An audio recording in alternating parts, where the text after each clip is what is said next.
Hi everyone, welcome back to Kubrick Corner, film reviews with me, Sean Wilson.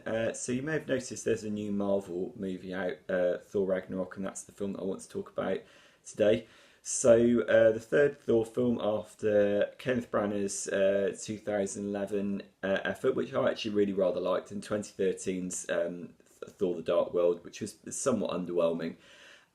This now is the continuation of the Thor mythology within the wider Marvel Cinematic Universe and picks up after the events of Thor: The Dark World, in which we have Chris Hemsworth's beefy title character facing the titular Ragnarok, which is basically the apocalypse, the destruction of his homeworld of Asgard, as almost forewarned by the fire demon Surtur, who appears at the start of the movie, voiced by Clancy Brown from Shawshank Redemption and Highlander. Trivia fans, Google him. Uh, uh, the impending Ragnarok then materializes in the form of Hela, who is the goddess of death, played with no small amount of relish by Cate Blanchett. In the process, Thor finds himself banished to the planet of Sakaar, which is presided over by the Grandmaster, played by Jeff Goldblum in very, very Jeff Goldblum-esque fashion. And whilst there, he runs into a familiar face, which is no less than the Hulk, played by Mark Ruffalo. And along the way, we have the return of characters like Loki, played by Tom Hiddleston, Odin, played by Anthony Hopkins, and various new faces as well, including most significantly Valkyrie, played by Creed's Tessa Thompson, who is terrific. I'll get back to her momentarily. So the interesting thing about this movie, it's directed by Taika Waititi, and I'm a bit biased towards Taika Waititi's film because I actually got to interview Sam Neill and Julian Dennison from his previous movie Hunt for the Wilder People, which is terrific. So there is a little bit of bias there. Go and check out my review. It's they were absolutely brilliant to talk to. But he also directed one of my favourite movies of recent years, which is What We Do in the Shadows, which is the New Zealand vampire mockumentary, which I think is one of the funniest films of recent years. He's got a real singular idiosyncratic deadpan sensibility. It's very dry, very Kiwi sense of humour, wonderful use of both slapstick and verbal humour. And what I was really surprised at with Ragnarok was this is a Taika Waititi movie. It is a Taika Waititi comedy that happens to have superheroes in it rather than the other way around. And there's been a lot written lately about how how quirky indie filmmakers have been put in charge of various properties only for it to go horribly wrong somewhere down the line. I mean, we had Phil Lord and Chris Miller, who made the Lego movie, were removed from the Han Solo movie earlier this summer. They were then replaced by Ron Howard. There were all the stories about what happened with Gareth Edwards behind the scenes of Rogue One, the fact that Tony Gilroy was brought in to oversee significant reshoots. How wonderful it is then to report that Thor Ragnarok is demonstrably a product of its director, and he has been able to imprint so much of his personality on this movie. And has been able to craft what is one of the wackiest, goofiest, and most unique Marvel movies to date. Now, don't get me wrong, I love the Marvel movies invariably. I don't think they've made a bad one yet. There are Marvel films that have fallen below the usual high standards, but this is almost certainly one of the weirdest. Although I would say Ragnarok isn't without its flaws, I think that one could accuse it of having too many jokes and of it being too flippant, and it structurally is a bit weird in that the hero and the villain are kept off screen together for quite a significant amount of time.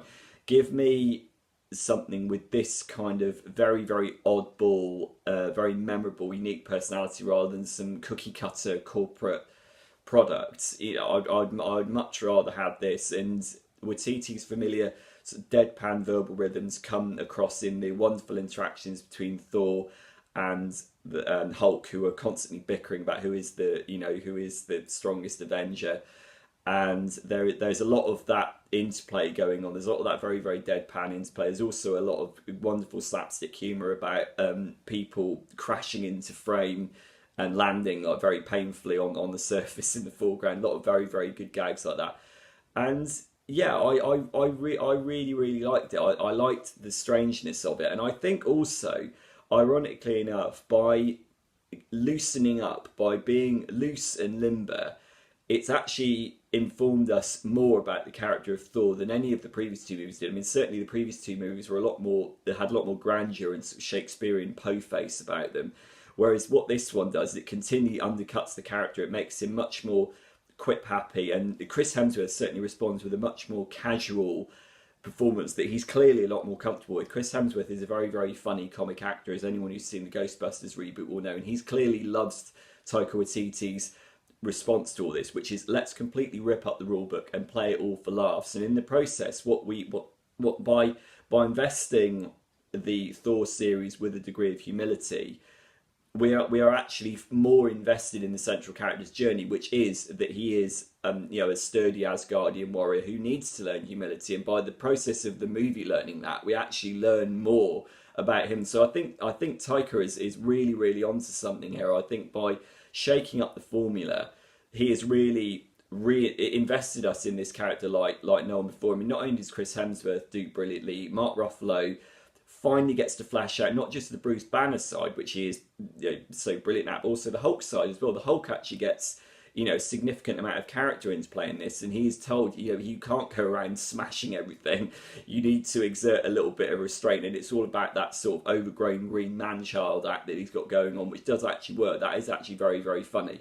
I mentioned Tessa Thompson earlier as Valkyrie, who is just she is wonderful. Again, she's very, very funny, and she's a very a really feisty, engaging screen presence. She was so good in Creed, and there have been talks that she wants an all-female Marvel movie. I mean, yeah, I'm all for that on the basis of the strength of her character here. Again, great to have people like Tom Hiddleston back, Jeff Goldblum, as I said, being very, very Jeff Goldblum-y, Cate Blanchett chewing the scenery for all she's worth, although it could be argued that she doesn't get enough screen time. I'd say that's certainly the case. But really, the reason why it works is because it's a genuinely strange movie. It has very, very unusual qualities for a Marvel product, and I admire them enormously for having the gumption to put a director as singular as this in charge of one of their biggest properties. And he's now said that he would like to tackle more Marvel movies, whether it be Thor or doing Black Widow as a comedy. I mean, it's very, very interesting.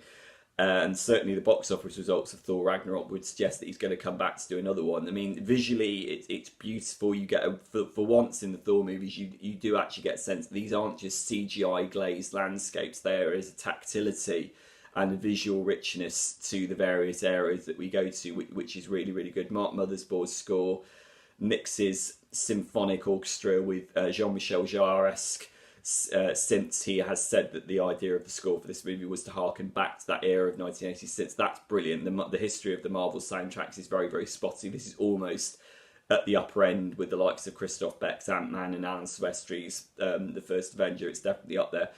But ultimately, it's Taika Waititi who deserves the credit for pulling all of this together and for coming up with something that at once pokes fun at the Marvel stable, and yet also lovingly embraces it as well, and reinvests us in the Thor character like never before.